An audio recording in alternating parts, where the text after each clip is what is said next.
Welcome into the Paul Farrington Show. Paul, joined by Jack Weinberger and Robert Ziggy Ziegler of Harvard University.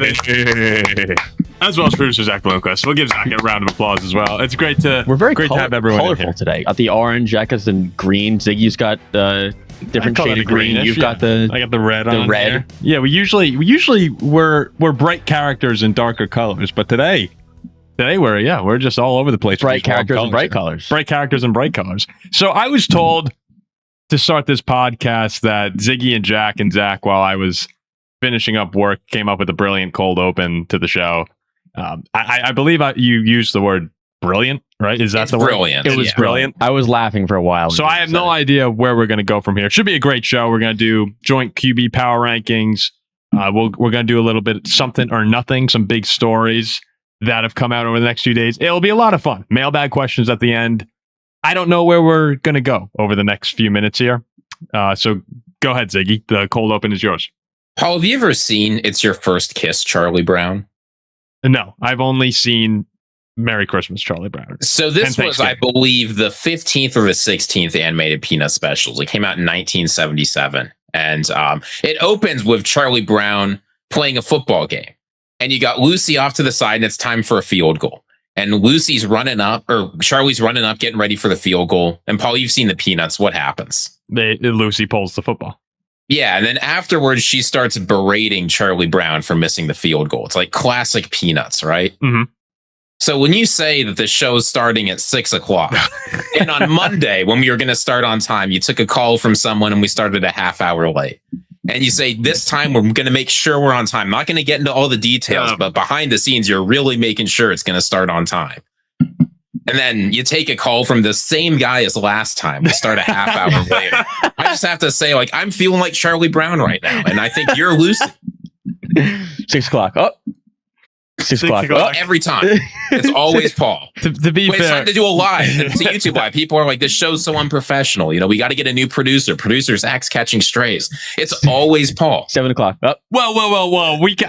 Today was my fault. Yes, there was a font that wouldn't install. Just decline when producing because of a font. Yeah, sure. When producing the show today. Why was today? It's always. Bro, I mean, we could get what's wrong with it? What's wrong here? I mean, we can't forget about the water bottle every time. You never start on time. That's the issue. Usually, the reason that we might be late is because I'm setting up the cameras or something, or the mics. No. Everything is set up on time and ready to go. Yeah, and then you go. Oh, let me get some water. Oh, do you need water? You need water? Sounds very nice. I got to get on Twitter real quick. Yeah, hold on. Let me post this. Hold on. Let me post that we're going live for 1 second. Would anyone like a glass of water for the show? Let me just use the bathroom real quick. That could be done 10 minutes prior. Or 30 minutes prior. Or 30 minutes prior. When everyone shows up, usually people need to be ass in seat for me to say, would you like some water? We were all asked. But that's the thing. You should be asking that before we're button seat ready to go. Okay. Next show, next week. I'm just saying. Next week, I will be sitting down ready to go at the designated time. No, you won't. And I'm not going to check if we're recording beforehand with producer Zach. I'm not going to ask anyone for water. Don't be throwing strays. Next live. I'm not gonna put out a tweet. So we can play this put out the tweet. You can, but just like 30 minutes beforehand. 2 seconds before we go live. Well, the tweet says live now. Join in. Yeah, you know what's crazy? Although it probably doesn't have any effectiveness on us, if we're being real. We Our are tweets get like 30 views. Yeah, it really probably doesn't do anything. Okay, so that cold open. Just to let you know, too, if you hit live now, right? Mm-hmm. People are probably already watching and not reading the tweet. I mean, we'll have 300 people waiting, and Paul's like, "Hold on, I got to send out a tweet." It's good to practice. By the way, if you agree with me, please feel free to comment "Fire Paul" in the comments. So you got to stop being Lucy. Yes. This was today was on me. Well, Zach, are we recording? Oh yeah, we're recording. Yeah. All right. So if you're not enjoying the content, please remember, of course, to like, comment, subscribe. As we're closing in, I've also been late numerous times. Less than 200 people until we get to 30,000 subscribers. I can't wait for that graphic to go out. That'll be a great day when we have the 30,000 subscriber graphic. All right, before we get into everything here, right? We're trying to incorporate more of the if this wasn't a football show, so we could expand our reach a little bit. Our minds, we think about more than just the NFL. But I will actually mention, because it's Jack's team, you saw the news that Aaron Rodgers is planning on retiring after the season. Yes, I like that he gets a proper farewell tour. I think the script is now set up perfectly. You should be happy about this, because it means in 3 years the Steelers might have a good quarterback. Well, look, it's not going to be this year. It's not going to be next year when they try and hold on to it. But they're going to be bad in 2 years, and then you can get a good quarterback the year after that. Well, I think we're going to win the Super Bowl this year, and then stink. So it'll be perfect. We'll win, and then a couple of years we'll stink and be good again. You know what I realized with Rodgers retiring is this will be the end of our childhood quarterback. I just saw an Instagram post. Right? Oh, I haven't looked on Instagram. It's every one of them. I've been trying to avoid spoilers for the boys. Please don't say anything. By the time this comes out, people will have. But Ziggy, no, I see immediately. I can spoil the immediately, I don't even want to know anything. Immediately, I knew I shouldn't have even said a word, because as soon as I said it, Ziggy got that little look in his eyes, like, I have complete power. Wait, didn't you say? I just gave Ziggy such a power trip. Did you say I look like somebody from the boys? Or I remind you of someone from the boys? I wouldn't have said something like that. No, Paul. I jokingly. I was just no. The please. comics where it turns out that Black Noir is a Homelander clone. I jokingly said to. This was on the car. I jokingly said to one of our friends the other day that Jack reminds me just like Homelander, which is like such an insult. It was a joke, though. How? No, I was joking around. I was talking about like. No, but there was no reason beyond it. Was just funny to me to say it to someone else who got it, and he was like, "That's a ridiculous comment." It's Homelander. Well, Jack was in the middle of saying something ridiculous, and I was like, Jack, you remind me of Homelander. Is he an attractive man? Yeah, I'd say he's an attractive guy. Oh, what was I saying ridiculous? The Bears can't run downhill? Yeah, we hop in the car. I guarantee you our comment section will know what I'm talking about. We hop in the car, Ziggy, to go down to the PGA Ziggy's Championship heard this of this weekend. for sure, I bet you. And Zach's probably heard of it. just been on a roll of saying truly preposterous things lately. And we're picking up our friend Chelsea, and Chelsea says that there's a bear in the area that she lives, and when they go on walks, they need to be careful because their dog, doesn't realize that a bear is dangerous. And Jack goes like, "Oh, well, bears can't run downhill," which is totally false. Listen. And me, Chelsea, and Brian look at Jack. We're like, "What the hell are you talking about?" He's like, "If they start running, they start to stumble and they tumble and they bumble their way down a hill. No.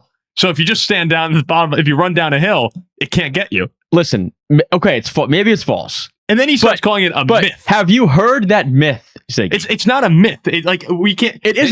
This is a widely spread myth. Yes. This is something a lot of people say. Yes, thank you. It's big enough that U.S. Forest Service has had to put an advisory that it's false. See, that is what. Yes, thank you. That's it. That's all I got. The U.S. Forest Service FAQ. One of the FAQs on bears is it true that bears can't run downhill? That's all I'm asking for. Is the fact that the fact that it was a decently sized myth. All right, so you're going to acknowledge ridiculous statement, but a lot of people believe it. There's a reason I was duped, because a lot of other people believe. All right, I'll meet you there. I'll meet you there. I'll meet you that it's a ridiculous statement, but not a lot of people. Okay. We're all good. If this wasn't a football show, but was instead a Jack just saying ridiculous stuff show, yeah, that's where we're going. Yeah, and apparently, I mean, I can see the world where people believe it, and a bear starts. I mean, it's not like a bear tumbling down a hill would be really funny to watch. Like, I don't randomly make it up. Like I swear I heard it somewhere. It's a crazy thing to believe. Have you seen bears? Have you seen bears? A lot of people believe it. I mean, they're running like 35 miles per hour, and but people, you can run down a hill. You can literally put out any sort of myth. You'll believe it, and people will be like, "Oh, no, you'll believe." You know how many times? Before we start recording, Jack will have Instagram open and be like, "Oh my God, there's a planet that also has living beings on it 7 million light years away." Well, it's obviously not just me. And it's like, some fake account. Like, no, Jack, that's fake.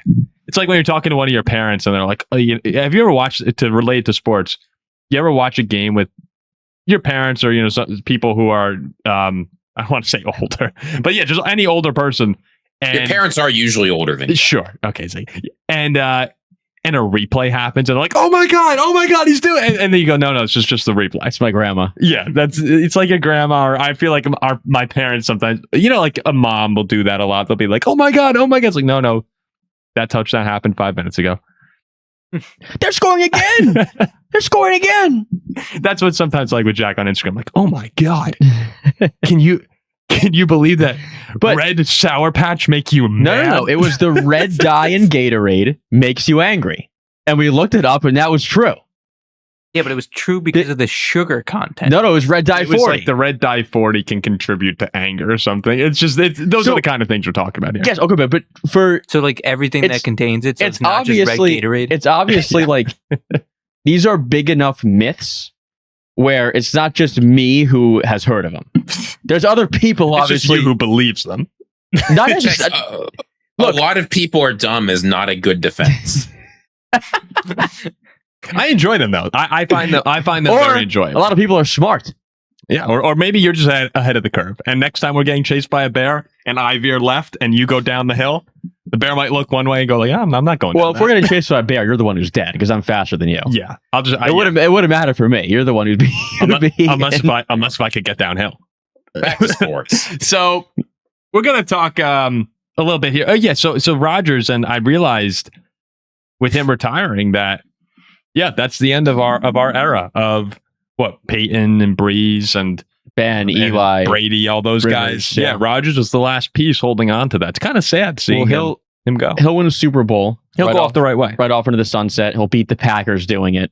It'll just be fantastic. And the NFL, unlike a lot of other leagues at times, it's always good, right? And I feel like the NFL has really benefited from that stretch of quarterbacks who set so many records, won so many championships. And I guess every era kind of has that, right? But the next crop of quarterbacks, it was a pretty seamless transition, right? From the Brady, Ben, Manning, Rodgers era into this Mahomes, Lamar, Allen, Burrow. Like there are plenty of superstar quarterbacks. In a way, It is a little different. Like in that era, you had 4 of the 5 best quarterbacks to ever play the game playing at the same time. Oh, which yeah. is just unreal. Yeah, no, that was crazy. But So we'll was see what happens. Big Ben in those 4? Well, Big Ben's in that top 20. I mean, Ben's a great quarterback.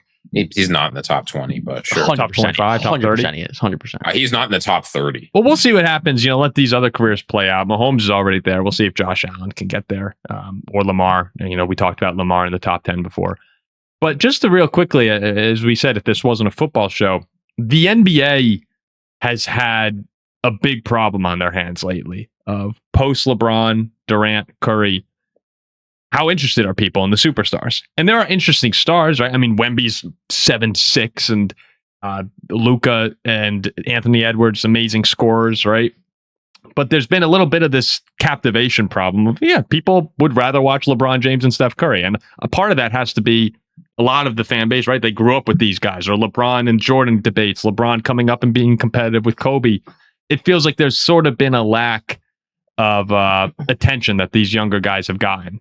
And sometimes that's related to winning, right? All these new superstars, they've only won one title. They're not stacking them up and becoming multi-time champions. We'll see if Shea can do it.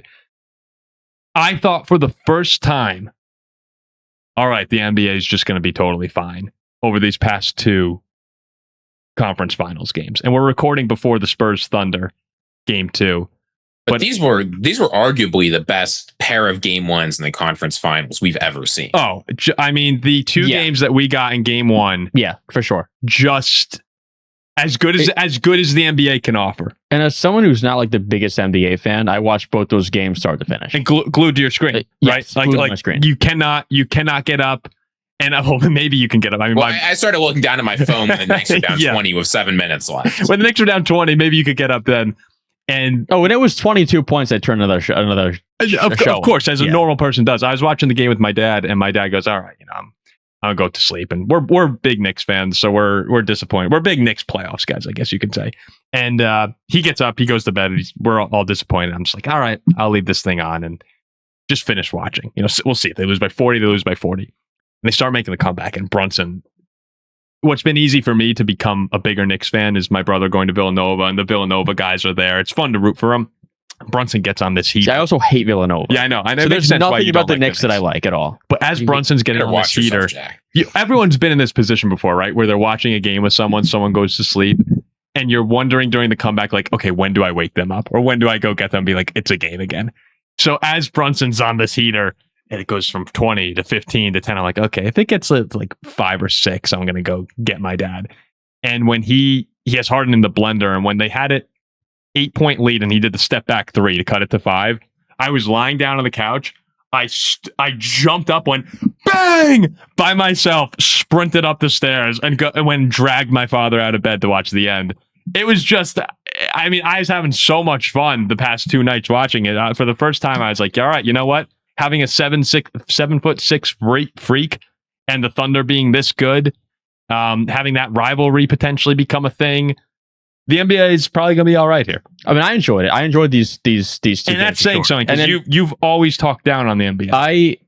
Yes. I mean, I don't watch in the regular season, really, but I did really enjoy these last 2 games. As somebody, like your point before, someone who's not the biggest NBA fan, I do tend to watch more when LeBron and the Lakers are playing on national TV. You were telling me, you said on the show, I think during the Lakers series, like you're like, I want to go home tonight. I'm going to watch the Lakers. Yeah, like I do tend to watch those guys. And but it seems like Wemby, that in that game 1, I know everyone knows how special Wemby is, but that game with everyone watching it, it seemed to be the moment to me where it flipped. Like, okay, like they know he's the guy, but now he is the guy.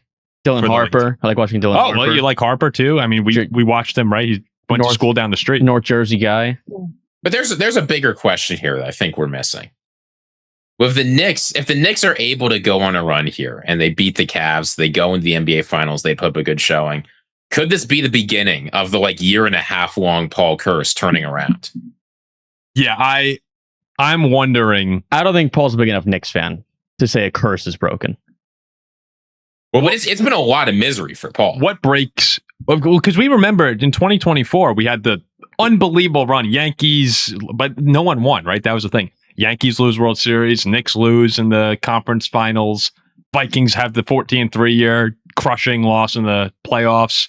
But Notre Dame national championship. That was a good run for you. No, great. Notre Dame loses the Natty. Like all my teams are competitive. I've kind of become an Arsenal fan. I enjoy watching those games. They lose in the Champions League semifinal. You become an Arsenal fan. I've been watching. Well, I've been an Arsenal fan, I'd say, for about 10 to 12 years, maybe longer, since late Paul, early high you have school. never once indicated to me that you're an Arsenal fan before today when they won the Premier League. This is the first I'm hearing of it. I have plenty. No, we have a tweet out. I said the Paul Farrington show, or the Paul Farrington bet, where I put all the teams I root for.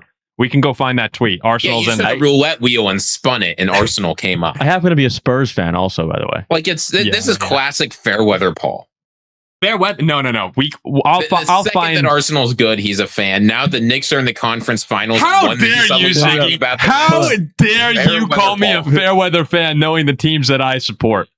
I root for the Vikings. Poor you. In my lifetime, the Yankees have done jack shit. Notre Dame football. Poor you. They've done jack shit in my lifetime too. Well, I think I am a Notre Dame Yankees fan. I am as loyal of a fan as you can possibly get for my teams. What do you also Celtics? And for you to come out here and insinuate that I pick front runners is a load of bull crap. But Paul, what did you say? You said if you couldn't root for the Vikings, it would be the Chiefs. That's what you said on the last episode. Yeah, if I could You're pick a right team, there. I'd love to root for the Chiefs. When the Chiefs are winning, you're celebrating every year. I'd love to be a Patriots fan. That would be unbelievable. But you know what? I'm a loyal guy, and I stick with my guys through thick and thin. You did hop on the Knicks wagon right as they got good. No, we were there. You were there. Been a Knicks fan when the Nets betrayed New Jersey. That's when I became a Knicks fan. I held on for one season, and then I said, you know what? Screw these guys. Knicks we were at our friend Michael's house, and remember they drafted Kristaps Porzingis in that draft, and Michael and David, our friends, were going crazy, and they were saying like this is horrible, and I hopped right in there with them, and the Knicks sucked. But now that they're good, yes, now I'm going to. It's easier to support a team when they're good. So my fandom has flourished, I'd say, since they've become better. So I do have to ask, Paul, is it a coincidence that you abandoned the Nets after their 3 worst seasons in history? I abandoned them, I think, after year one. After leaving New Jersey makes sense. Like, I used to be a New Jersey Nets fan too. Utter betrayal. I mean, Ziggy, the Nets were 12-70 in 2010. I used to be. You were just looking for an excuse. Just looking for an excuse because you don't want to admit you're Fairweather Paul. It's okay. You know, I watched every game. 12-70. I was actually a pretty big Nets fan. Like back when they had Kidd and Kristich and Richard Jefferson, I used to watch them all the time. Vince Carter was growing up. He was probably my favorite basketball player ever. Jalen Brunson at this point in time You know what? I feel like I've seen enough to say Jalen Brunson is my favorite basketball player ever. I know. I've enjoyed Jalen Brunson. I think he's our most hated player. What team was he on before this? The Mavericks. What are we doing? Zach, Come on. Zach. Who'd he play with? The Mavs. Yeah. You know how much shit I get for saying I'm a Knicks fan? No one I root for wins anything. Well, but Arsenal. So Arsenal, finally, they win the Premier League. I watched all these games. And yeah, there's Ziggy with the Roots for. So Arsenal won the Premier League, and I'm thinking, and I had a little bit of I'm a a twist bigger of fate Cavs too. fan than you are, Knicks, I think. I had a little twist of fate too over the past few years with hockey, right? With my cousin being a Panthers fan, and Another hopping on the bandwagon. but again, though, hopping on before they won. No. Like, remember Jack and I, we No, watched that's- every single game. I was there to witness that. I just had some yeah. You started fortunate liking them when turns. they were in the playoffs. You weren't watching them when they were out of the playoffs. No. I did the Panther thing was that was very much my cousin started cheering for them, and it just so happened to line up with the Which time is that fine. they were. Which is fine. Yeah, so like that, is that absolutely first fine. year when they lost in the finals to the Knights, That's crazy. Jack and I were watching every single game. That's Yeah. insane. No, I know. No, But because they we were lost. watching, They we were lost Stanley watching the Cup final. Rangers before, and you were. Well, I'm a Devils fan. We were first. at an unnamed restaurant that we don't go to no more. Yeah. And you were. I think they were playing. Were they playing the Penguins? No, I don't think. Who, the Rangers? No, who were they playing? Oh, they were playing the Lightning. There's about to be something. No, we were playing the Lightning, and we were rooting for the Rangers. No, and all of a I sudden- never root for the Rangers. Yes, you did. That is false. I will. No, that was deny probably it. you and Mike. Yeah, I've never rooted for the Rangers. That's crazy. Yeah. Oh no, you're a Devils fan. Never Or Devils. mind. Yeah. All right, so Oh wait, you're not a Devils fan. What are we doing here? I'm a Devils fan, and I also cheer on the Okay, Panthers. we need to change this topic because Paul is like. This all makes sense to me. The biggest front runner I've ever This is seen. the classic Paul. It's, oh yeah, I'm a fan of a team that's not great, but I cheer on the team that keeps winning championships. You know, I'm How a is that a Vikings classic fan, but when the Paul? Chiefs are winning championships, I just cheer them on. When have I ever said that? Paul, you are on the record saying that when there's a dynasty, you always want them to win. You're cheering for them to win. You know what you got to do? Because that's attached to my Viking fandom. When there's a AFC, The way you're a Vikings fan No, is no, no. celebrating when the Chiefs win a Super Bowl. I'm not. Okay, no. man. I'm not Okay, celebrating. man. Whoa. Let's get one thing very clear. Oh, I do not celebrate other teams' success. I celebrate other teams' failures. I root for the AFC teams like the Patriots and the Chiefs to beat the teams I hate, like the Eagles, like the Saints, like the Packers, because my team can't do it. So there's a big distinction between me being That's happy reasonable. for Chiefs fans and laughing at Eagles. That's reasonable. Now, it sucks for me that when the Eagles beat the Patriots, I was like, oh, the one damn time Brady can't do it. That's reasonable. But that's where it comes from.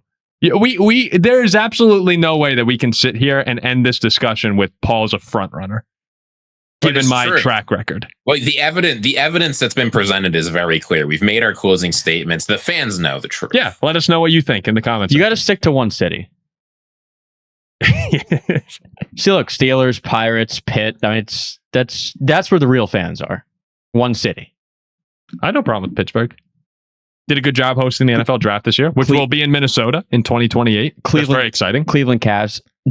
Ziggy agrees. Do you think I have a legit right to be a Cavs fan? Of course you do. It's the That most it's- natural team to be a fan of as a Pittsburgh sports. Like, Pittsburgh is no NBA team. Cleveland's the closest city with an NBA team to Pittsburgh. No, And you not just you personally that, do but not. like, what do you mean? Why? He personally does. Jack is from New Jersey and roots for Pittsburgh because his family's from Pittsburgh, right? His family grew up. They're big Steeler fans, We right? don't have an NBA team. I don't know if they're really fans of hockey. I mean, baseball, you kind of adopted. not I'd say really. you were a Yankee fan initially, then you moved to the Pirates. At no point ever was there a mention of the Cavaliers in the Weinberger house or Weinberger family members, for that matter, I had a Cavs LeBron over jersey. 20 years. You had an opportunity. You could have claimed it when you were younger. I had a You Cavs had LeBron LeBron jersey. there. Like, there was everything that But- could have led to you being a Cavs fan took place when you were in your childhood years. I think me hopping on the Cavs bandwagon when they're good is the same as you with the Knicks. It's the same thing. Again, Like the Cavs going to the playoffs and being good, I can say, "Oh, I'm a Cavs fan." The same thing as you. Same. yeah, I mean, you can do it. I'd have no. If you said you were a Cavs fan, you cheered for them for the next 10 years, I'd be like, okay, Jack's a Cavs fan. Like, I've been cheering for the Knicks for 10 years. They just sucked for the first 6. But yeah, let us know in the comment section. Am I a front runner? Can Jack be a Cavs fan? I'm very big on just cheer who you want to cheer for. hop on the bandwagon if you want. It's fun. It's fun being on a bandwagon. I just don't do it very often. How do you know? I just don't do it very often. I've hopped on bandwagons before, and it's a great time. I've hopped on bandwagon. I also hate the big I hate New York sports because I hate the big bandwagons. All right, so the main topic for of another today's time. show. Well, I actually really enjoyed those Another conversations. I thought let us know if you enjoyed that. Yeah, I don't want to talk football anymore. Let's keep going. The What else is new, Ziggy? yeah, Ziggy, everything going okay? Joint NFL quarterback rankings. We've done this every week in the regular season. We do joint power rankings for teams. We go 10 to 1, one at a time. So, for example, we'll go me at 10, Jack at 9, Ziggy at 8.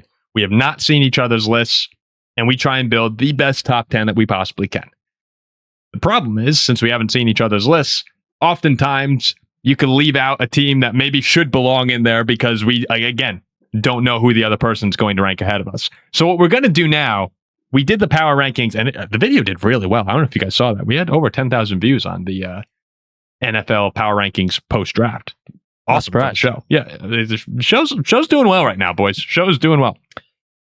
But it would be fun to do a quarterback joint power rankings.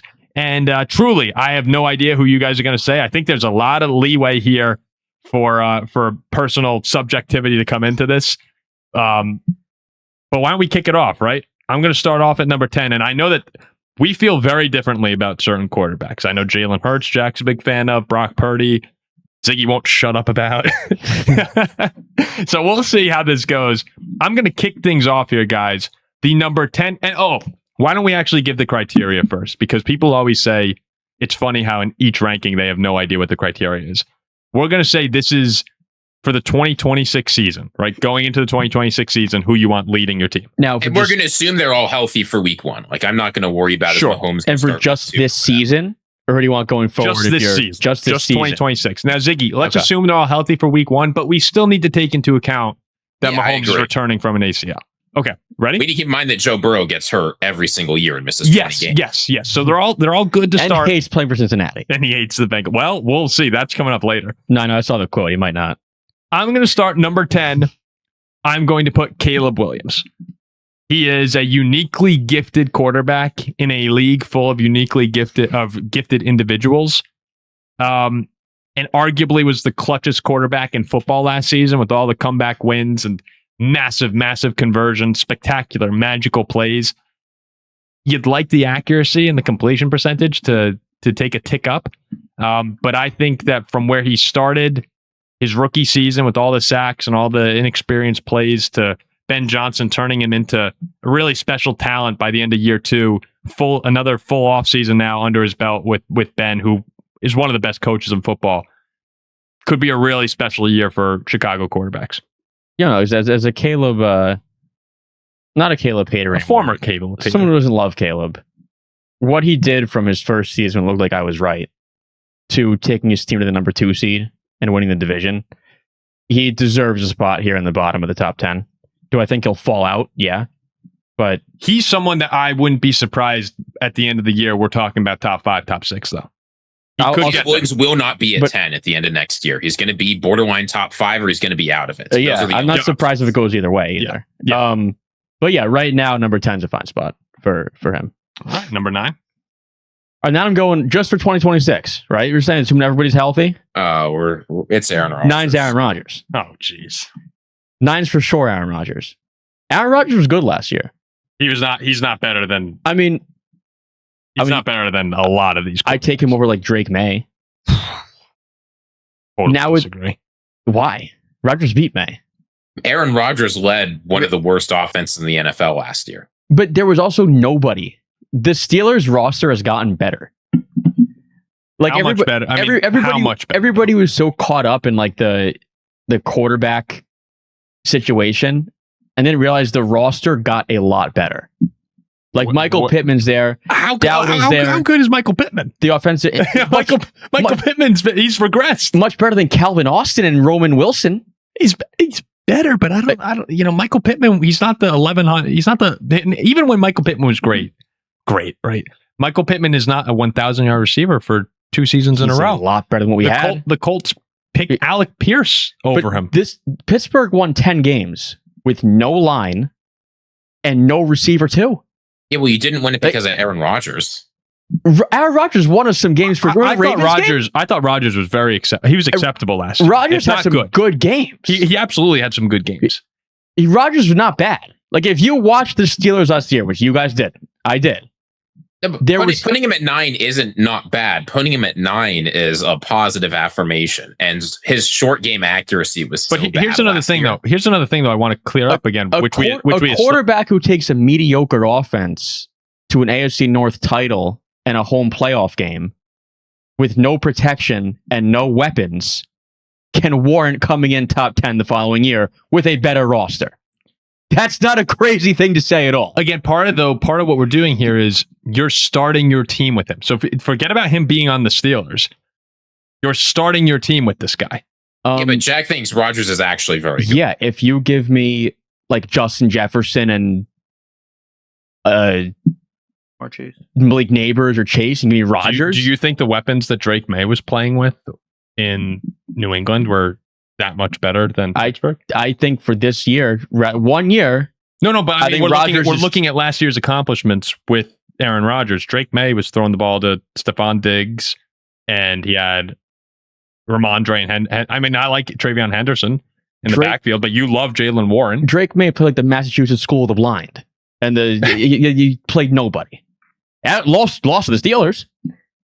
They beat the Texans, who destroyed you guys. We can play that. I'm sure we can find some other. No, we can play that game, but if you want to point at the Patriots Steelers game, I don't think it was Rodgers' 1 touchdown pass. I think it was the Steelers' 5 turnovers. I'm not saying Rodgers is the best quarterback in the league next year. I mean, you said better than Drake Maye. Yeah, I think he's better than Drake Maye. Okay. So like, wow, yeah. I mean, hey, look, if you watch back the clock, if you watched Aaron Rodgers last year, you saw a lot of moments where he made a throw and it's like, holy crap. Oh, he had some Aaron Rodgers moments. Let's do it this way. Let's just do it this way, real quick. If you put Drake Maye on the Steelers last year, do you think the Steelers have as much success as Aaron Rodgers? Absolutely. I think they're a better team. Yeah. It's not even close. I don't know. No. With Drake Maye, Maye on the Steelers, you think he does the same? I don't know if they do. Yeah, Drake Maye was awesome. I don't think Drake Maye leads the worst passing offense in the NFL. I think with Drake Maye, they're a better team. Yeah, absolutely. I think they're a better team. Drake Maye had a great. He was amazing. Second in MVP. Every statistic you look, I would love to put Drake Maye lower. I really would. I was trying to have him out of my top 10 because I've talked negatively about the Patriots. And as I was doing research for this ranking, every category, I mean, he's up there. Drake Maye led the most efficient passing offense in football. Aaron Rodgers led the least efficient passing offense. That also has a lot to do with like the playbook and how the Steelers operate. Like the playbook wasn't making Aaron Rodgers. Like we're talking about quarterbacks we would take. We're starting our own team. Yeah, I'm not at 9 is. I'm not taking the Steelers scheme and handing the ball off every time. That's like the league's worst passing offense is a skewed stat. I'm curious to see where let's go on to 8 now, and we could revisit this towards the end. So Ziggy, take us. We're gonna stick in the AFC North here, and I'm putting Joe Burrow at number 8. Oh, oh my god! I love Joe Burrow. Joe Burrow is an outstanding player, horrible. But it is getting more and more difficult for me to ignore that in the past 3 years he's missed half the games both seasons. I do not expect that Joe Burrow is going to play much more than half the games this season. Even when he's playing, I mean, the Bengals offense is unbelievable for a large part when he's playing, but his style of play is why he keeps getting hurt. Joe Burrow, after however many years in the NFL, has not learned how to get rid of the ball, has not learned how to avoid getting blown up. And as long as that keeps happening, Joe Burrow is going to get injured halfway through the season again. And we're going to sit back wondering, how did the Bengals miss the playoffs? If you tell me that Joe Burrow has like adamantium bones and he can't get hurt, I'm putting him probably in my top 3. But that's not going to happen. Joe Burrow is going to get hurt again. And no matter how smart he is up here, his bones aren't going to be able to support top 10 quarterback play for the whole year. So I think he's going to be top 3 for the first half of the season and 0 for the rest. So that puts him right at 8. I had him at 10. Wait, what? Because of injury? Yeah, he doesn't play. Like the Bengals offensive line last year had the 3rd best pressure rate in the NFL, and Joe Burrow still couldn't stop taking sacks and getting hurt. I can't argue with you guys if your reasoning is injury. I just don't. That was not as prioritized in my ranking as Yeah, clearly no, was that's yours. fair. I agree with you that Joe Burrow, when he plays, is one of the 4 or 5 best quarterbacks in the NFL without question. I think. I mean, how old's Aaron Rodgers? 50. I'm being conservative. Rodgers is what, 45 years old? He's he hurt- 42. Was he hurt once last year? Played the whole season. No, it's been but we are a Burrow- year removed from Burrow throwing for almost 50 touchdown passes and being an MVP. Yeah. candidate. So like that, yeah. I mean, I know last And year the he year was hurt. before that, he was also hurt for half the year. It's very true, but he did play a full season a year. You could turn before. like injury sliders off. He's probably number one. Oh, if you put it, yeah. I don't like weighing injuries that much into this ranking, but if that's your reasoning, then I 2 of the understand. past 3 years is starting to look like a pattern. That's So- my thought. That brings it to me at 7. There's 2 quarterbacks I'm between here. One of them is Dak Prescott, who's I would say he's an underrated quarterback in the league. It's easy to get made fun of, and it's easy to jump on someone who's the Dallas Cowboys starting quarterback. And last year, that defense had a lot of problems, but Dak was not one of the problems with the Cowboys. George Pickens was a great addition. I mean, Jack, I feel like that's one of your takes that has aged really well, is just how good George Pickens was, and a lot of He's people awesome. saw that in more of a national spotlight last year, going from Pittsburgh to Dallas, which is crazy, going from the Steelers to the Cowboys. He's just going The for Cowboys are in a lot of primetime games. I mean, and he was a better opportunity for a Pickens better to quarterback succeed. Yeah, play. better place for I mean, Pickens. It was. Yeah.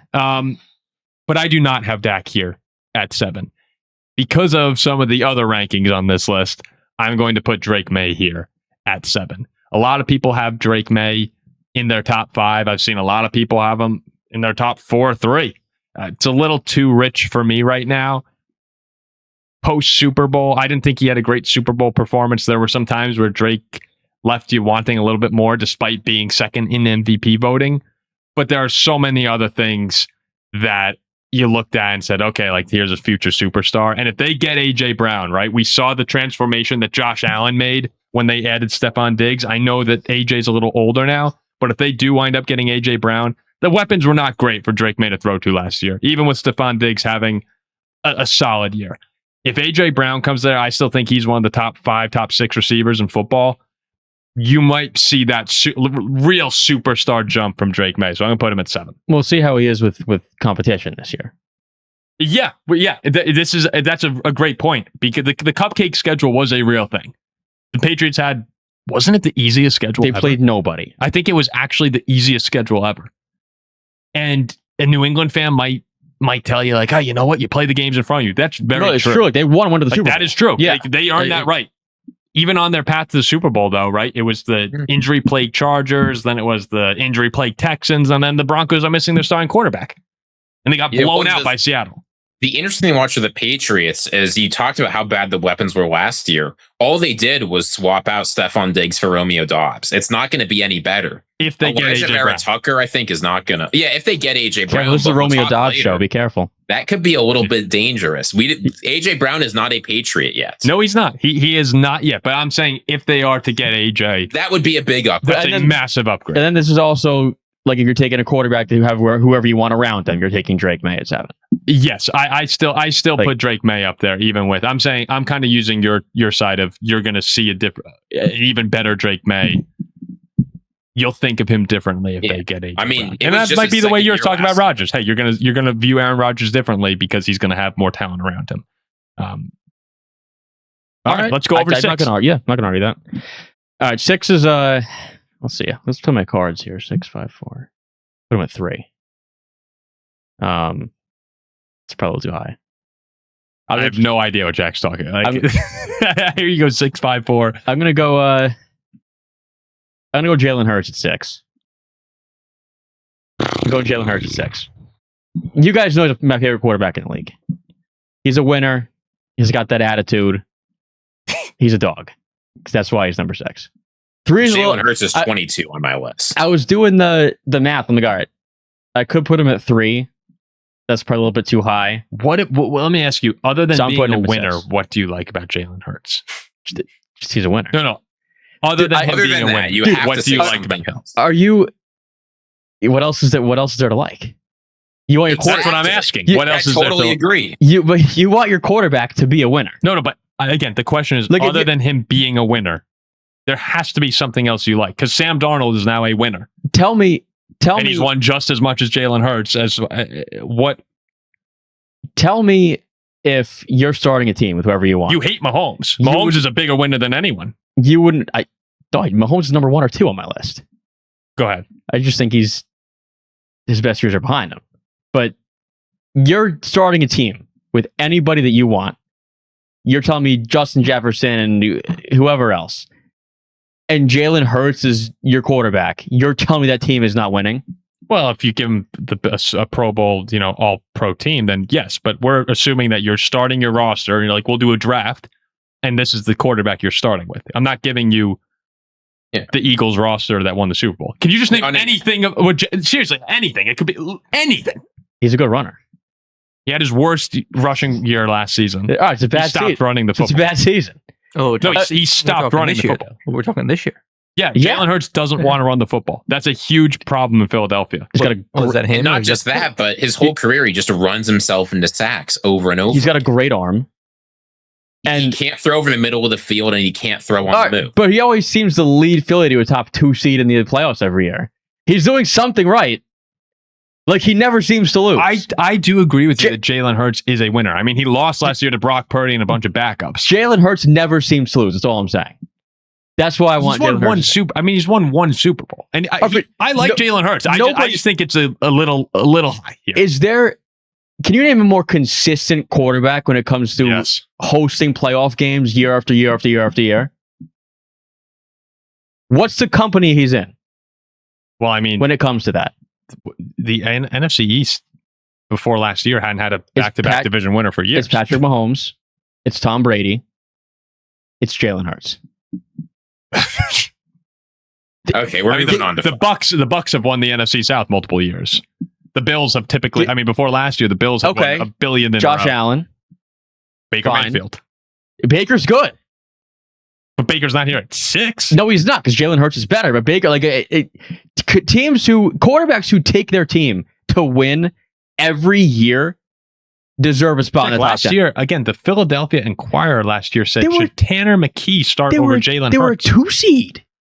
And that goes to show you it was not the Jalen Hurts show. They were a 2 seed. What am I missing? Like AJ Brown, the defense, AJ Brown was complaining about Jalen Hurts. Didn't want to be there, and they're still a number 2 seed in the NFC. Oh, there's no doubt that it's a talented team. Saquon, but okay, I also think that to be viewed as a top 10 quarterback, you also have to have a team around you. Yeah, the problem is that Jalen Hurts hasn't shown the ability to do much outside of what his team gives him. But who does? Mahomes? I'm surprised. I am surprised. No, who does? Who does? I mean, Lamar certainly does. Joe Burrow certainly does. Josh Allen's carried the Bills. Okay, but then this goes back to what have the Bills and Ravens done that the Eagles haven't? Like, it's the same thing. They both go to the playoffs. Like, it's like, what has Josh Allen and Lamar done? There's no answer I can give you other than watch them play quarterback. Well, no, I think I think the Eagles roster is 10 times the roster of Buffalo. I watched Jalen Hurts win a Super Bowl. And Jalen Hurts shows up a lot in big moments. And I watched him he does that. Play in another one. If you're going to go over the course of the season, if you're going to if you flip Josh Allen and Jalen Hurts, for example, the Bills are not sniffing the playoffs. I've watched Hurts play in 2 Super Bowls. And he was great. I haven't watched Lamar Allen playing in any. So, well, they had to go through Mahomes too, year after year after year in Arrowhead. Hurts beat Mahomes. Yeah, not in Arrowhead, and they couldn't do it. Not in Arrowhead, but yeah, okay. So Jalen Hurts. I mean, there are people who will agree with Jalen Hurts at 6. I don't, but there are people who would have him there. When you want a quarterback, you want somebody you want a winner. You want the mentality of a winner. Jalen Hurts has that. All right, Ziggy. There's a couple guys now that I think should be in this top 10 who are not going to be there. Let's see how we crunch it down. So the top right now, Caleb at 10, Aaron Rodgers at 9, Burrow at 8, Drake Maye 7, Jalen Hurts at 6. Where are we looking? Oh, you said something that I thought was really interesting, and I think is worth revisiting in the Jalen Hurts segment. Thank you. What you said was Jalen Hurts lost to a certain player and the whole backups because the entire offense, except for one player, was out. This is not going to happen. This is a guy who his whole career has produced at the highest level you can produce in the NFL. Anymore. This is a guy who's called a system quarterback, and yet all he does is produce out of structure. Brock Purdy is a top 5 quarterback in the NFL. He's produced like one his entire career. I'm tired of looking at a draft spot and saying he doesn't belong. He's been to the Super Bowl. Whether they're injured or not, he's always producing at a high level. Like, the only problem with Brock Purdy is that he tries too hard to carry the offense when it's not there. But there's no doubt this guy is a top 5 quarterback. There's no argument you can give other than his draft slot. I like Brock Purdy, but you can't sit here and criticize Hurts at 6, you have Purdy at 5. No, Jack is right. They're completely different players. Well, yeah, but you can't look at me and scoff with Jalen Hurts at 6 and then put Purdy at 5. The problem of Jalen Hurts at 6 isn't that it's ridiculous; it's that it's wrong. Brock Purdy's a very good football player. You don't think so, Paul? Yeah, I do think he's a very good football But hold player. on. What's the difference here? A lot of quarterbacks that belong higher on this Hold list. on. Why is it crazy to have Hurts and Purdy up there, but Drake Maye can slot into 7? Drake Maye was second in MVP voting. He was at the top of every statistical category. Yeah, he had one. Actually, Brock Purdy was at the top of every statistical category. But Maye had a great season. But Hurts and Purdy have had great seasons too. Like, Maye had one very good year against an easy schedule, and now he's boom top 10. Like, Jalen Hurts has been to 2 Super Bowls. So I mean, Jalen Hurts. Jalen Hurts. But Jalen Hurts is not as good a passer as Drake. We're just gonna assume that Drake. I don't know if he's as good. We don't have to relitigate the Jalen Hurts segment in the Brock Purdy. I like Brock Purdy a lot, Ziggy. Brock Purdy has had his good seasons. Drake Maye had one good season. Why is Maye not crazy and Purdy's crazy? That doesn't make sense to me. It's not like Drake Maye took a monumental leap in year 2. We haven't. But Brock Purdy started at the top, so it doesn't count. And then the year before that, the 49ers were terrible with Purdy.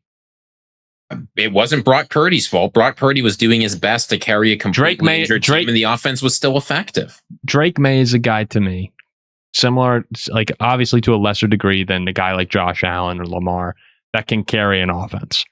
No, he can't. I can't do this Drake Maye anymore. I've watched enough Drake Maye. We'll see this year. We'll see this year. He did carry an offense last year. He carried an offense on like cupcake schedule. Like, I can't take this. But there's cupcake schedules, and then there's beating your cupcake schedule by 20 points a week. But he wasn't beating them by 20 points a week.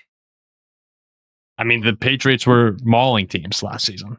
And the Patriots had good wins. They went to Baltimore and they beat the Ravens. That was a good win. I know that people want to get on Lamar, but that was a nice win for them. They beat Buffalo, right? They beat the Bills in a big game in Sunday Night Football. Yeah, but Buffalo is not the same team. Drake Maye was great. Buffalo's not the same team as it was. Like, I think Buffalo is very good. They're in the divisional round. I don't think it's nuts here to have Purdy at 5 if we have Drake Maye at 7. Again, I like Brock Purdy, and going into Philly and winning with the guys that they had was awesome. I just can't possibly put him above a lot of, like, Jordan Love or Brock Purdy. I mean, I'm taking Jordan Love. Justin Herbert or Brock Purdy. You're effectively taking Brock over Herbert here. I am. He's higher than Herbert on my list. I like Dak Prescott more. I like Sam Darnold more. I like, I think Jaden Daniels will bounce back and be better. I think you could say Trevor Lawrence over. Here's what I will say, Paul. Brock Purdy last year had the most difficult circumstances of his career, and he took a huge step forward and played better than he ever had in the 10 games he was healthy. Before that, in 2024, he was producing at an elite level. 2023, he was producing at an elite level. 2022, he was 2024, he was not producing at an elite level. He was. They just didn't win games because the defense was the worst in the NFL. The 2024 49ers, he's one of those guys that Brock, when you remove the Avengers from Brock Purdy. Like last season, I didn't think Brock Purdy was sensational last year. But he did a nice job. Brock Purdy gets a lot of criticism for 2024 when they were 3rd in the NFL in passing yards. Also That's Brock Purdy's fault. Also, last season was more the defense than the offense. Christian McCaffrey was still there. George Kittle was there most of the season up until the very end, and they had a great win in Philly, right, with Kittle out. But this was not the same as if McCaffrey was gone for the year like he was the year before. if you were missing some of the bigger pieces. When McCaffrey was gone, they were third in the NFL. The defense was the problem. They were trotting out a third-string defense. They were not trotting out a third-string offense last year. The year that they didn't have third-string wide receivers to go to. The year that they were trotting out some more of the second stringers in 2024, Purdy was pedestrian. They were third in the NFL in passing yards per game. How was that pedestrian? Ziggy, what was the 49ers record in 2024? I believe with Purdy starting, they were like 7-10. Something like that. The record was bad. The defense was one of the worst in the NFL, and the offense was one of the best. I felt like when Mac Jones came in last year, they had the big win over the Rams. He has the benefit of playing with one of the best play callers, one of the best coaches in football.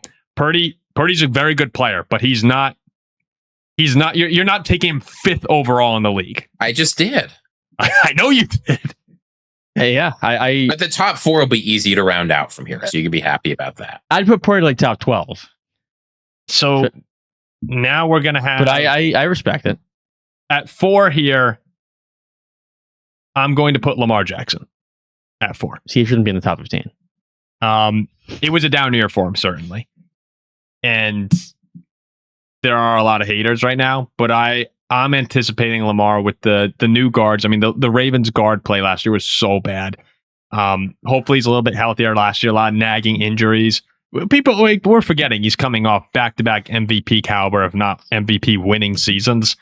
So I'm not going to be the one to write off Lamar Jackson. In fact, I think coming into this year with Jesse Minter, who he seems to get along with, is going to help him compared to where they were with Harbaugh. They were hit pieces, right? Coming out on both these guys. So I got Lamar at 4. I think he bounces back nicely.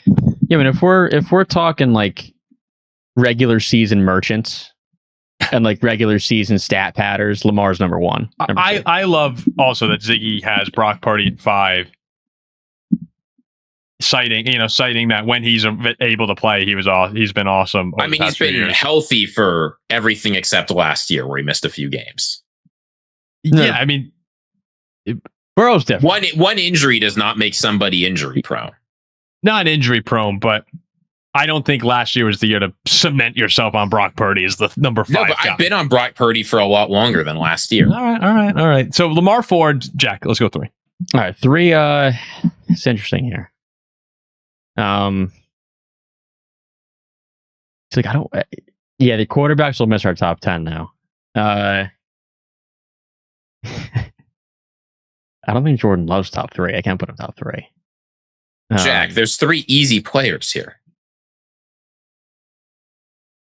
Well, there's 2 easy players. 3 I'm kind of struggling with a little bit here. I mean, I think there are 3 easy ones. For me, it's easy. Well, I'm trying to think. Jack, all right, please. 3. Fine, 3. I'll go with Mahomes. 3 is Mahomes. I actually have him at 3. Yeah, 3 is Mahomes. Well, I actually have Mahomes at 4 on my list. 3 is Mahomes. Just because I think he's still awesome, but not number 1. That's it. That's all I have to say. I think he's awesome, not number 1.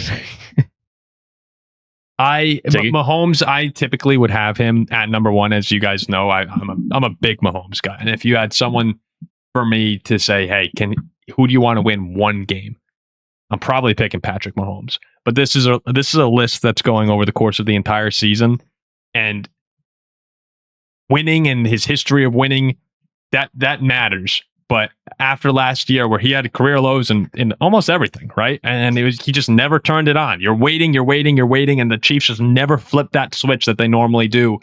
Then to tear his ACL too. There are some things going against him right now that he needs to prove people wrong about if we were going to put him back at the top of these lists. I also do think he's an absolute grinder. Like, work ethic is there. Yeah, He's incredible. I think he'll be back. And I think the Chiefs will be very good this year. But we can't automatically put him at the top of lists like people have and like I have for years. I think, and I've said this before, when you're a grinder like him, and when you're working hard and you're winning and you're winning and you're winning and you're winning, I do believe that takes a massive toll on somebody. Like, I'm not saying Mahomes, he stinks now. But I think we're just assuming because he's done it Patrick Mahomes can snap his finger and be Patrick Mahomes. Whereas I'm going to say to jump the gun on that a little bit. I mean, like I think what he has done throughout his career is tolling. It's taxing. well, Nobody's he's done played that. an extra season compared to some of these other guys with all the playoff games. You know, but Yeah, over the course right, of his career, you add exactly. up those. What he's playing 2, 3, 4 extra games every single year. And now last year he was injured. I don't know if we are going to see the Mahomes we saw again. I don't know. I'm saying just Yet we still have him at 3 here. So I mean, it's, you know, we're still yes, because he's But that Patrick tells Mahomes. you he's earned a lot of credit. an unbelievable amount. All right, so Ziggy, who you got at 2? We got, in all likelihood, I believe 2 guys left here. Look, I said there were 2 easy guys, but I'm sitting back and thinking about it a little bit more. And you do have to worry about Matthew Stafford and the neck injury, right? It's been lingering a while. There's a lot of things to be worried about. And if you look at players who produced at a similar level to him, I mean, there's an obvious player, I think, that stands out here that used to play in LA. You know, it's funny, they kind of switch situations. I want to do it, but I can't. I got to put Matthew Stafford in here at 2. You're going to put I Goff. worry a little bit about the health. I do. I'm not sure he's going to make it through the year. Stafford is unbelievable. He's so good for the Rams. You could easily justify putting him at 1. At a certain point, he's going to get old and his time is going to run out. And I would not want to be Matthew Stafford after retirement with what his body's going through. But when he plays and he's on, he's the best quarterback in the NFL. There's only a couple of guys that can say that. When you guys were like, oh, there's a clear 3, I'm like, there's Mahomes, there's Allen, who else? So Stafford was the guy that Forgetting forgot. Stafford. Yeah, Yes. okay. I figured that's who you're forgetting. Stafford absolutely belongs in their top 3. Yeah, he does. It feels like he's reached mastery of the position.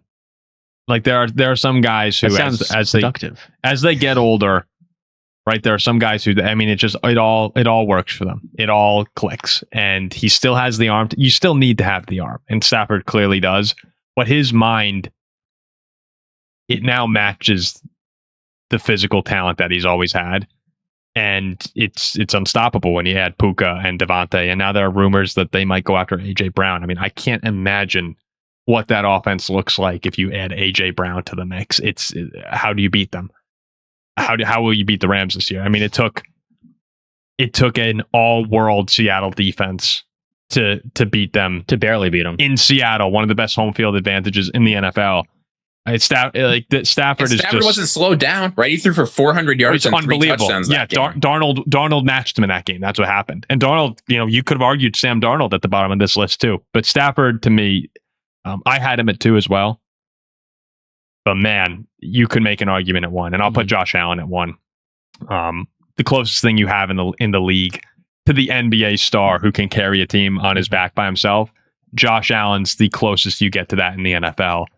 And we'll see this year, right? Getting DJ Moore, the guy that Zach loves, maybe that's a big difference maker on the offense. I don't think it will be. Maybe But not. it doesn't just have to be. Yeah, maybe just not quite to the old DJ Moore. But if he could just give them a little bit of an uptick, Josh Allen's so fun to watch. He's my most fun player to watch in the Moore's a league. solid receiver though too. I mean, to give a fast deep ball guy like DJ Moore to Josh Allen is fun.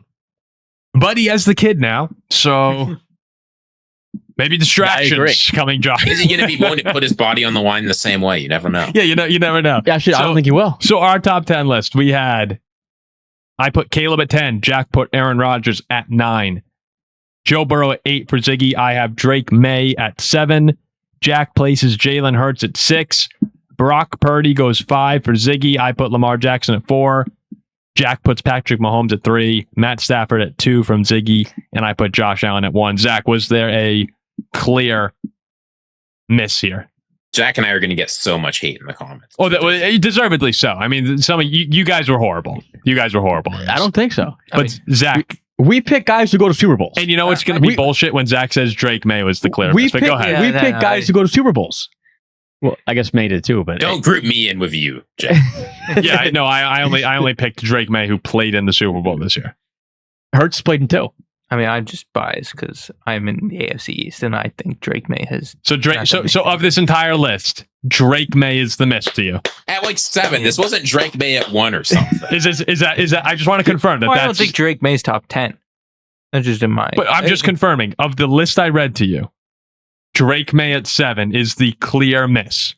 Zach also likes Jalen Hurts. That's clear miss. You can't win. You can't. You guys heard it off the top of the show. Now, no matter what I say, I can't win. You can't win. Well, I don't know. Who do you think the clear miss is? Take your Purdy at 5. Purdy. I don't Hurts. think. I think Hurts. Purdy, Hurts, Rodgers. I mean, Burrow at 8, I thought was ridiculous. Yeah, I think almost Hurts every pick you guys have. If you put Drake Maye up there, you have to put Hurts up there.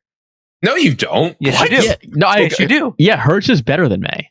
If you put Josh Allen up there, you have to put Caleb Williams up there. We're just saying. Drake Maye was just a substantially better quarterback than Jalen Hurts was last year.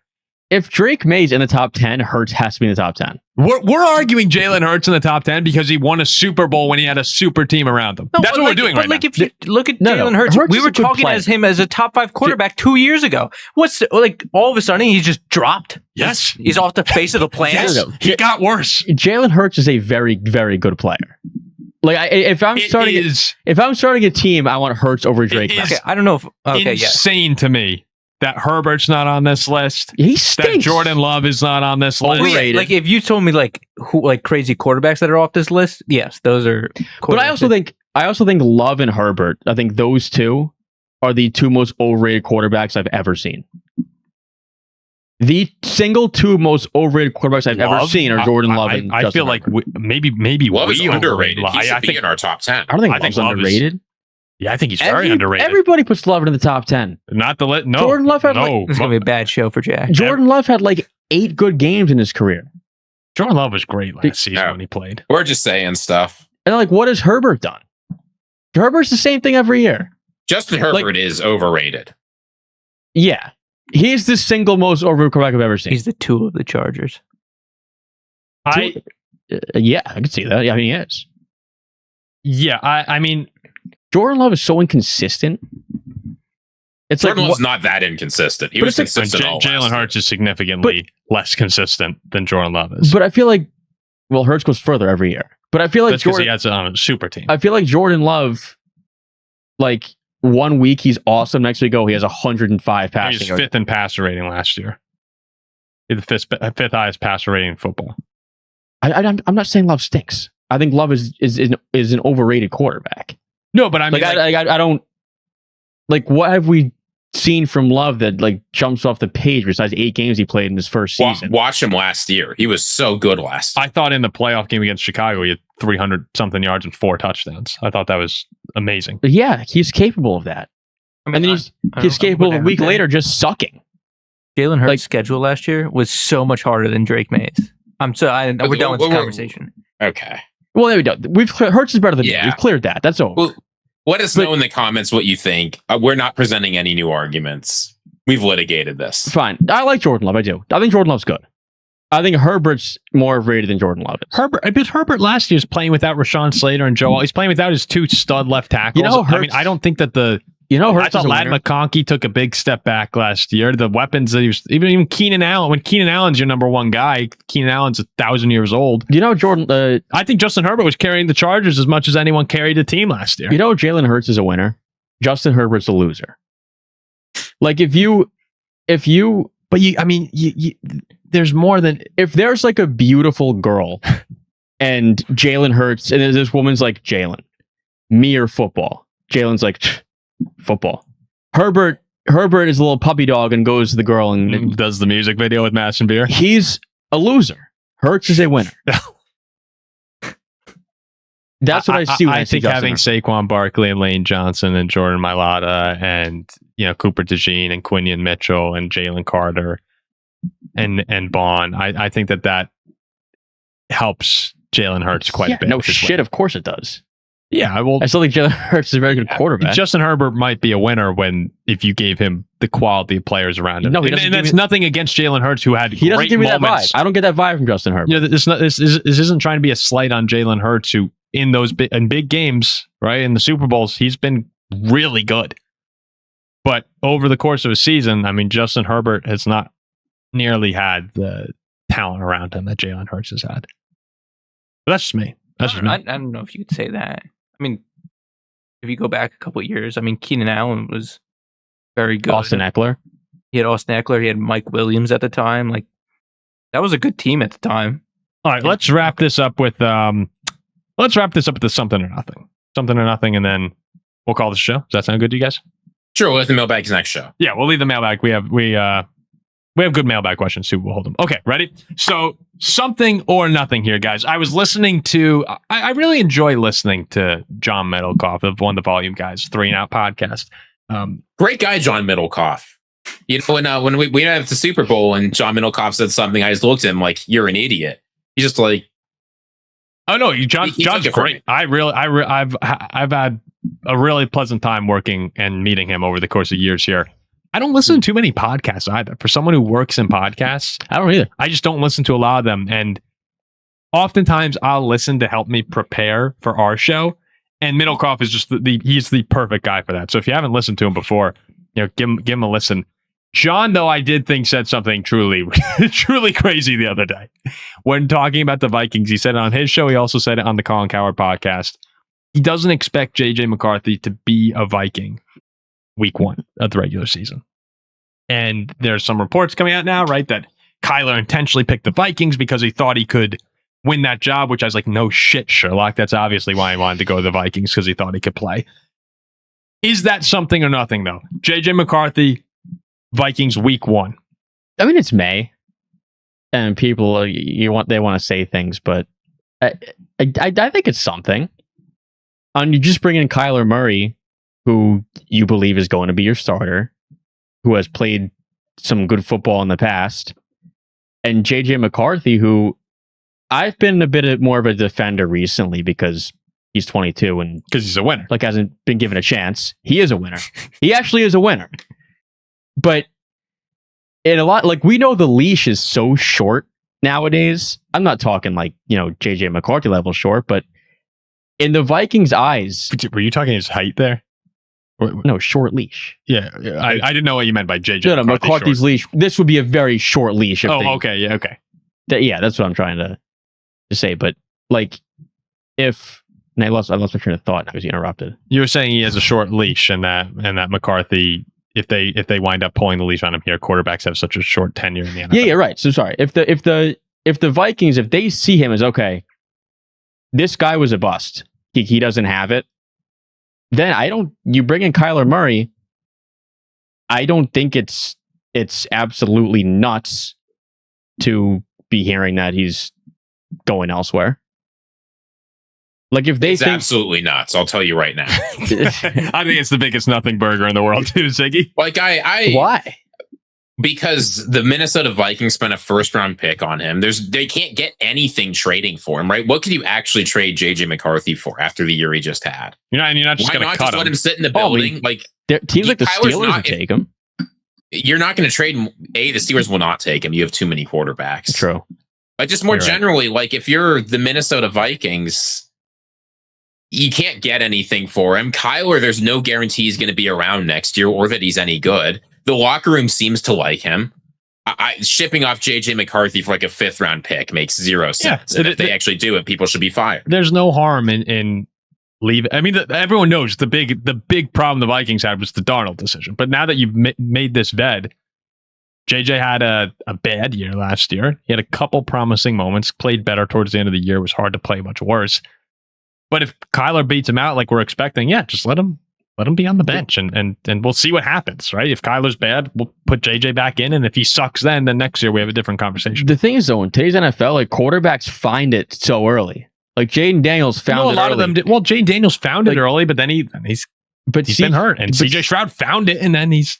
Oh, yeah, but so what if in the Vikings' eyes, they're like, all right, this McCarthy, we botched on this. Now we have Kyler Murray. Well, that's what they're doing. I mean, I do think the Vikings are attempting to move on here. Yeah. So there's no reason to trade him for like a 5th round pick. You can't get what it would cost to not be worth the gamble. But I don't think it's... I mean, I'm a huge doubter, right? I don't think he's going to do anything. I don't think it's nothing. I would be floored if they traded him, though. And I would be disappointed if they I would also be upset if they traded him for anything. Let's say Vikings trade JJ for a 3rd rounder, Ziggy. which is more than they would probably be offered. Are you happy with that?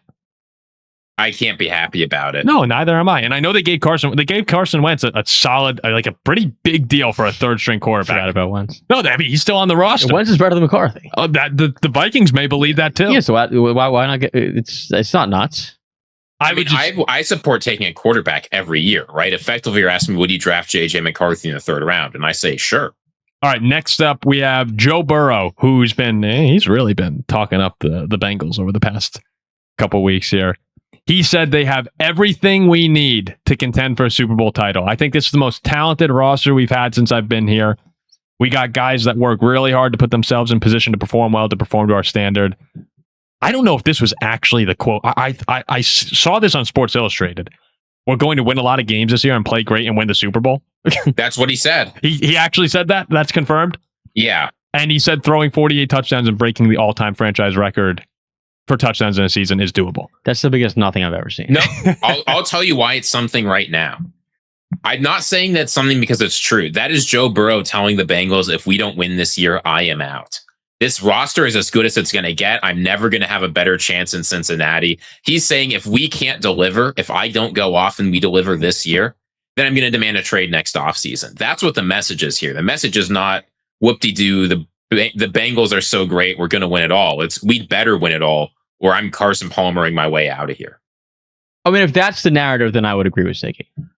But I see that in this too. Yeah, okay. Then what I also see in it, Ziggy, is delusion.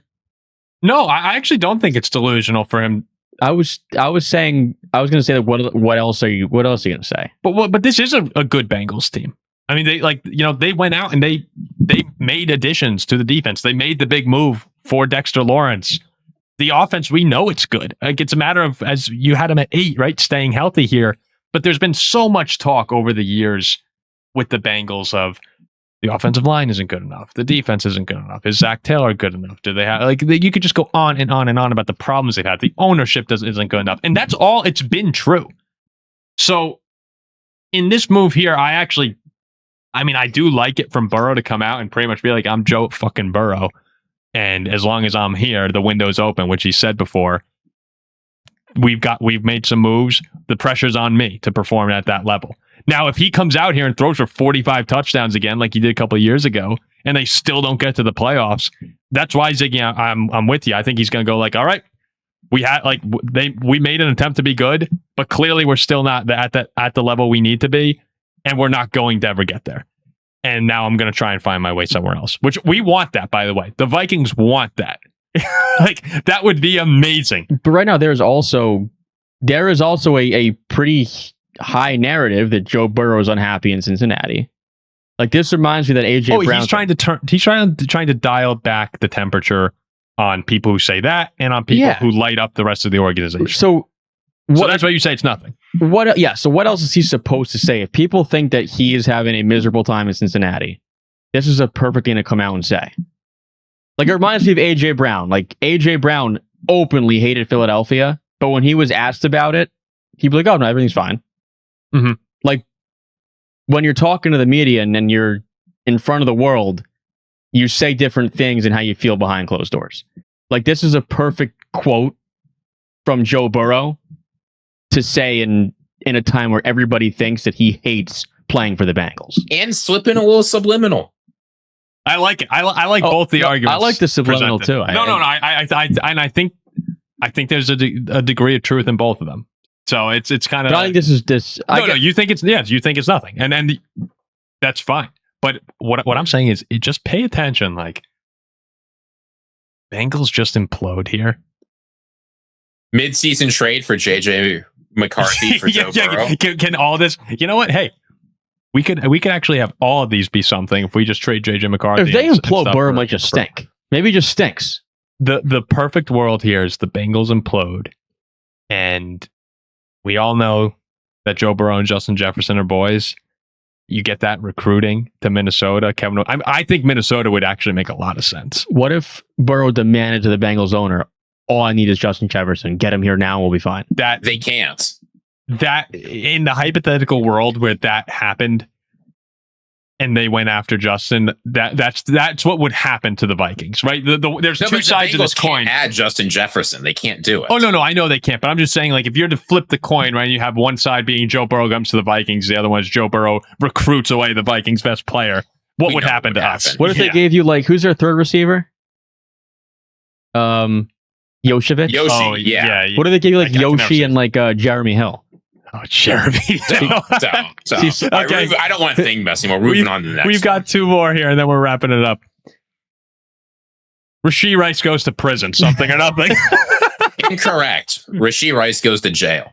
Yeah, sorry. Rashee Rice goes to jail. What was it, like marijuana or something? Something or nothing. He violating probation. Nothing. There's also more to this, and has surgery on his left knee. He tested positive for marijuana, and as part of his punishment, right, for the hit and run. It was a hit and run, I believe, that he had.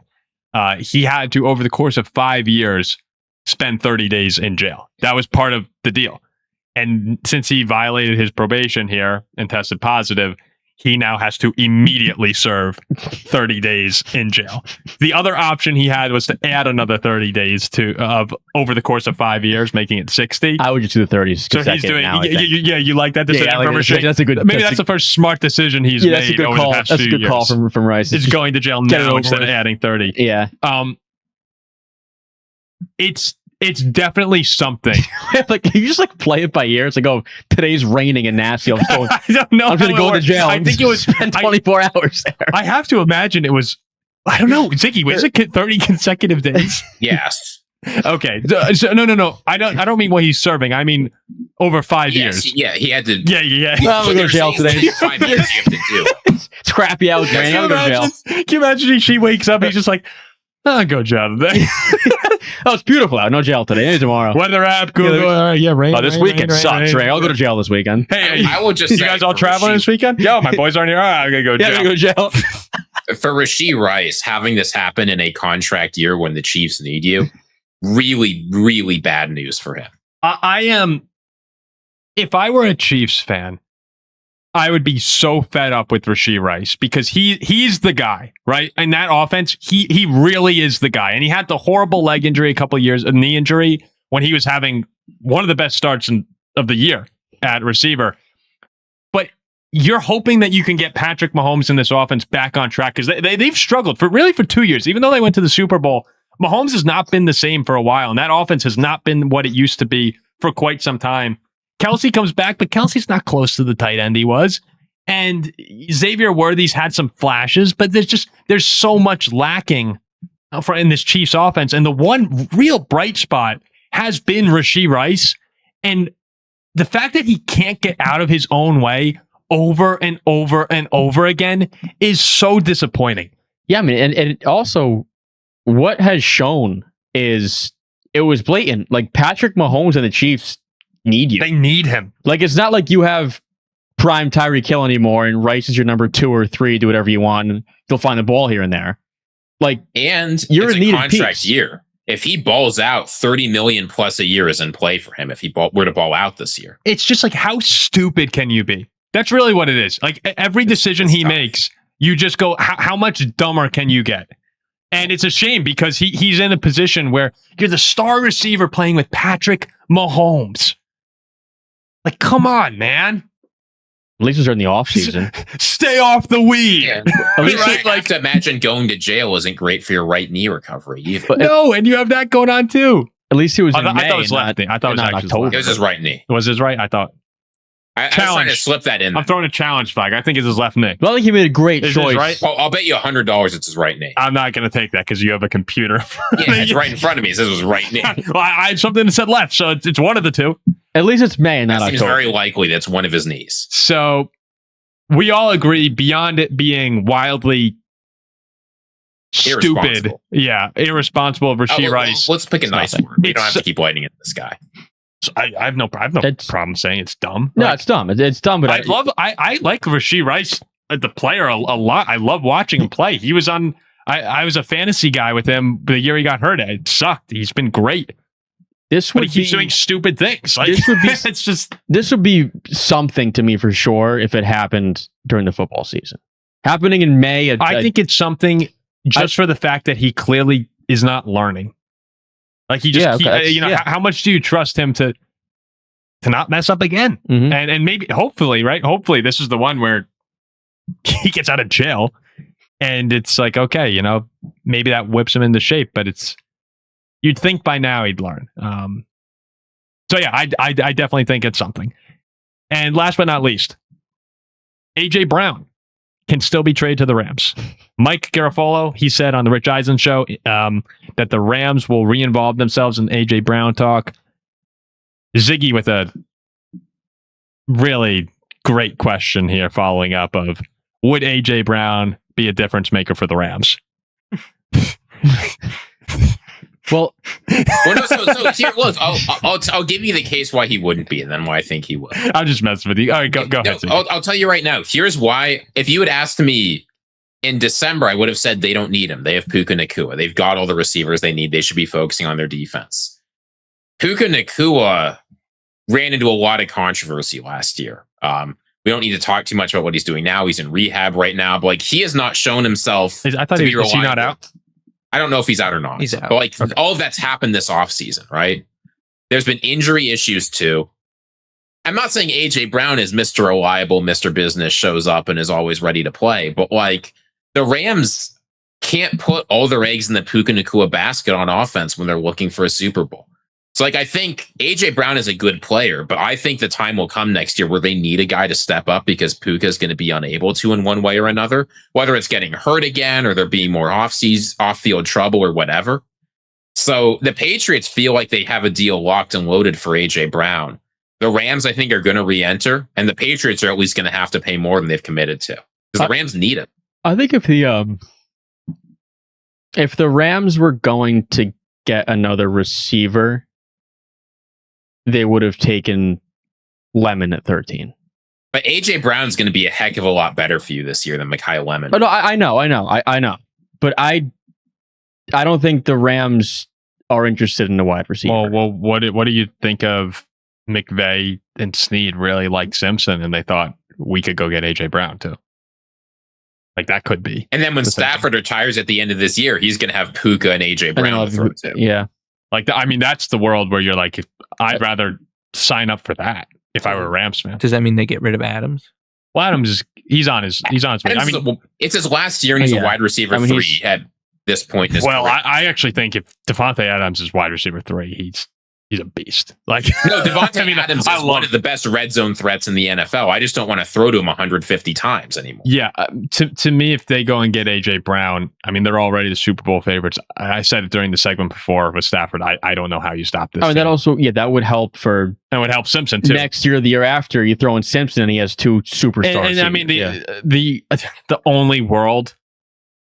Really, the only world where I guess you can have hesitancy on it is if AJ comes in and completely corrupts Puka and throws a tantrum and destroys the whole locker room. But I feel like if there's any locker room in football, right, one that's led by McVay and Stafford is a solid one to keep things under control. And Puka, Ziggy, one other thing, with all the problems Puka has been having, and hopefully he's doing better, I remember going into, I think it was the Seattle game, when people were mentioning some of the off-field issues he had, and he came out and had 200 yards. Remember that? He had 200 yards. Oh no, so he's incredible. I think Puka will be fine. I'm not worried about Puka. I don't know what's going on behind the scenes, but I'm imagining Puka should be there most of the season, barring injury, which is something you did mention, right? That 2024, right? Rams offense, a lot of why that year went off the rails is because Puka wasn't healthy. Yeah. So, getting AJ Brown, man, all right. So, fun show, guys. I think we had a lot of really fun topics. That's fun. Hey, we could do this in May. Just wait till September. What can't these guys talk next about? week? There's a lot of big news for the NFC North. There will be. It's never the offseason. We have OTA reactions next week. It's kind of crazy though. We're 3 months away. Yeah, it's really not that. We'll take a little time off. Probably. I do feel like Seahawks Pats was not long ago. No, it never stops. You know how you know I'll give one OTA news. You know how you know the Browns are screwed? Is Todd Monken is coming out talking about how unbelievably impressed he is with Deshaun Watson's athleticism. It's Well, I mean, over that's for it's football. Cleveland. Some people by mid-July are going to convince themselves the Browns will be competing for the AFC North. Watson will be back. They're the best defense in the division, and it's on. That will happen. You will hear that take. You will hear that take. I promise you. That takes hurt a lot of the time. Like people say that. All right. We'll see you guys next week. Thanks for tuning in.